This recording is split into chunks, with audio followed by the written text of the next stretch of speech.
May I request Mr. Somany to please give us company on stage for another few minutes and present his address to the audience. Thank you, gentlemen. Can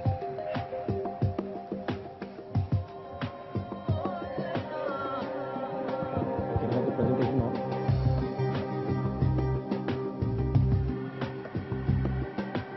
So good afternoon. I'm not going to bore you with a typical presentation on the company and on ceramics, particularly tiles.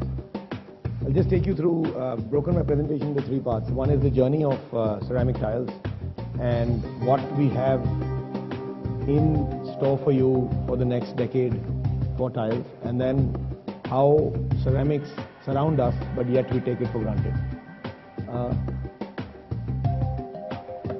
The first tile was made in 14,000 BC, which was found in India and in Mesopotamia.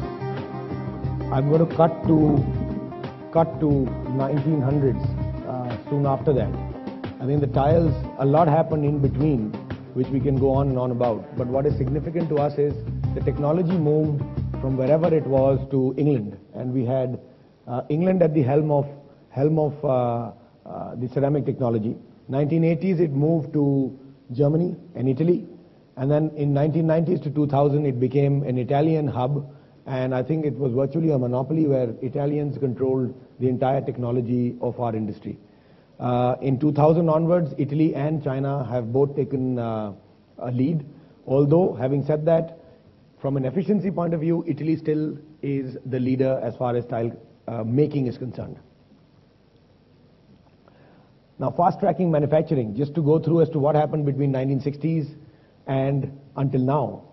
We had presses, so a tile is made from a hydraulic press, and we had presses which could not exceed 400 tons, and the sizes would be restricted to 4 inches by 4 inches, 8 inches by 4 inches, and 6 inches by 6 inches, which all of us in this room have used or have been witness to an application of these presses.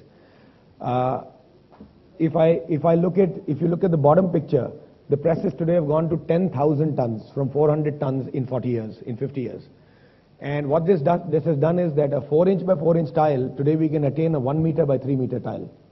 And that's been the transition so quickly as far as hydraulic presses are concerned.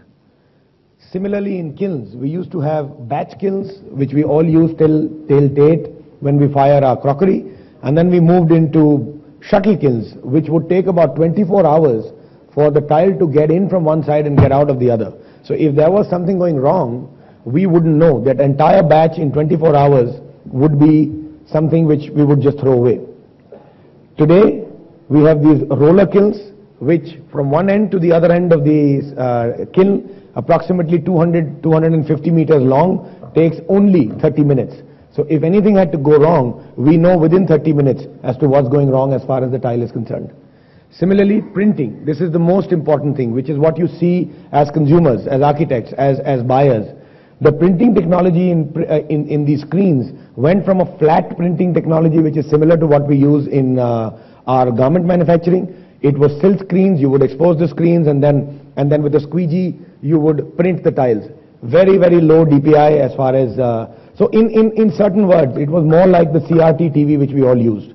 And cut to today, from the CRT TVs which we used, we went into the plasmas, which is the laser jet printing machine, and now the digital printing machines, which is probably today's most advancing printing technology, very similar to what we do at home. The laser jet printer which we had home is a smaller printer where we take a photograph on a computer, on our Photoshops, and press a print button, and we put in a paper. You put in one paper, it prints in one paper. You put in 100 papers, it prints in 100 papers.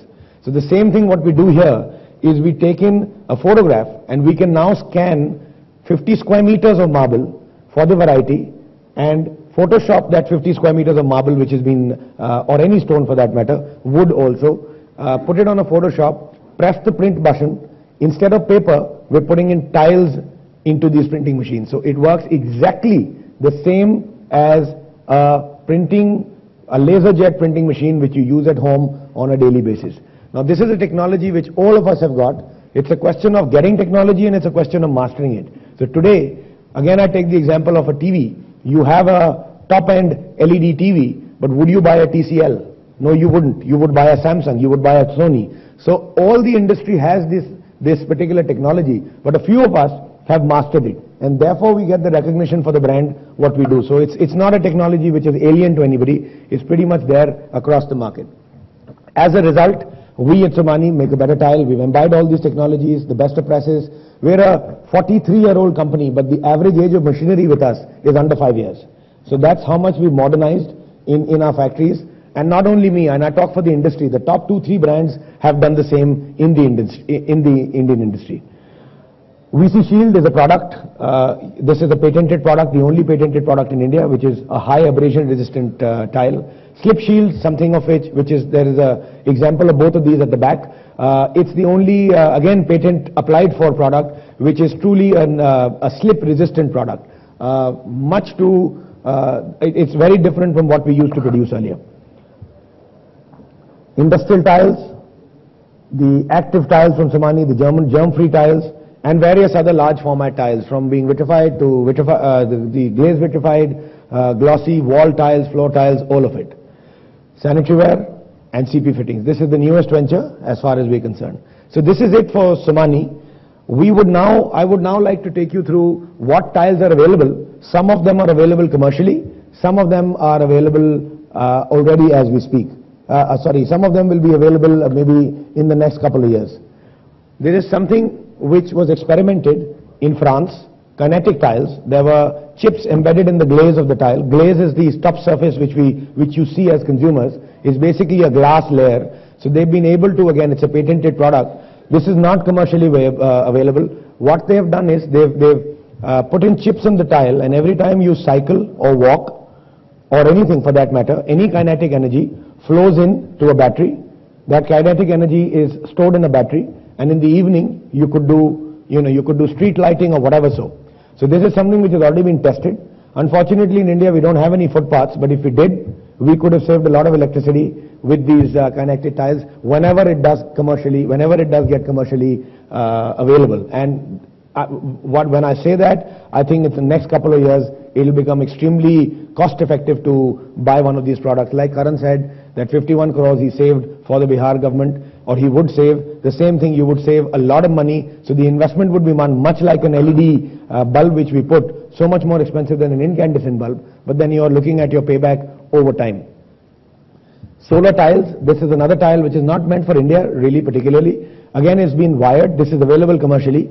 It's for the the very cold countries where all of you being architects, you know air conditioning is much cheaper than heating. So this is for those very cold countries where the facades are made of tiles. They have a solar chip.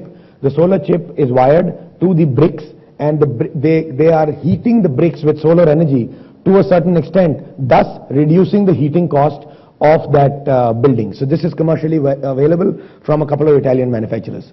Active tiles, we looked at green. This is a tile which breathes. So in a way, so to say, in a room like this, every 25 square meters of this tile, which comes from Italy, is acting like one full-grown tree. So it is taking the nitrogen out of the atmosphere and making the oxygen that much richer.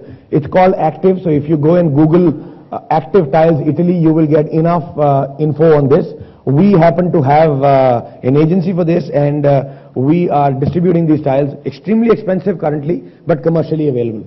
So if somebody wants to do this, especially for schools, operation theaters, it's a great option. Translucent tiles. So we've been able to make all kinds of products. We've been able to copy wood, we've been able to copy marble, we've been able to copy pretty much everything which your eye could see. But what we were not able to do is get an onyx, where you can actually light up these stones from behind and make it that much more beautiful. So translucent tiles is something which we're working on as an industry. And it's a question of another couple of years where you would have a tile which you could light from the back. And so you could have a tabletop which is no longer a marble or no longer a wood. You could have a tile tabletop. Like I said, 1 meter by 3 meter is anyway available. Imagine if it was translucent. So I think the point I'm trying to make is that the ceramic technology within the tiles is going from unimaginable, it's going into unimaginable areas, and God knows what else we are going to see from tiles going forward. We couldn't have imagined of any of this. Much like any other industry in India, unfortunately Indians as an industry are penalized to do R&D, and we are not given any depreciation on that. So therefore, the industry as a whole in India spends less than 2% on R&D, whereas in Italy, they're spending more than 25% of the revenue on R&D, and therefore, obviously, they are leaders. So this is as far as the tile is concerned. Let's go a little beyond tiles. How we are surrounded by how we are surrounded by ceramics, and we just don't notice it. So I would like you to see as to how we take ceramics for granted.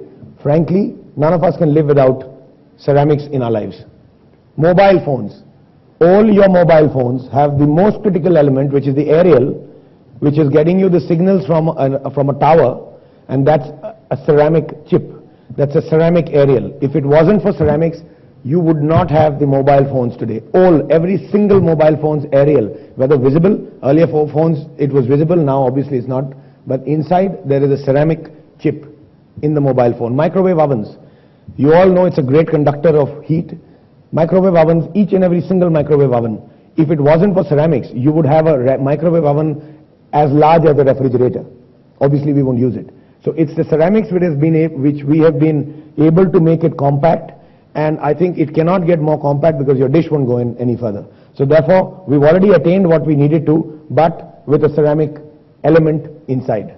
Cars, it goes on and on and on. But the most important thing I would like to bring to your notice is the brakes. Cars are getting faster, but how do you stop them once you are at 200 kilometers an hour? The only way to stop it is a ceramic brake. If it wasn't for a ceramic brake, you would not have that 200 to 0 in the number of seconds which you want before you died. So it's the ceramic brake which is getting into all of these automobiles and all of these other areas. So point I'm trying to make here is ceramic even in cars. Military, we've all heard of Kevlar jackets. The best jackets, the best bulletproof jackets are now made of ceramics. All tips of all missiles are ceramics. Around us, so this is advanced ceramics, but ceramics are all around us. We have sculptures, you have pottery, you have dishes, you have knives, the best of ceramic, the best of knives in the world. In fact, all the Japanese lovers here, all the Japanese sushi knives are all ceramics. The most expensive scissors and knives are ceramics. Jewelry, lighters, the element which is between you and your smoke is a ceramic chip, a ceramic bit. That is what is lighting the fire. Watches, all of the crystals on the watch are ceramic. Desktops, laptops, televisions, air conditioners, all these guys with the air conditioner guys keep talking of various kind of filters. The most important filter is a ceramic filter.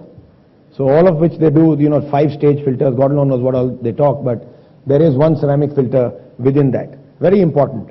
We all, God willing, this shouldn't happen, but if it does, if we do break a bone here and there, the only way, the most effective way to get your ball and socket or to change a particular bone in your body is a ceramic ball and socket or a ceramic knee. Like I said, it's one product which doesn't rust.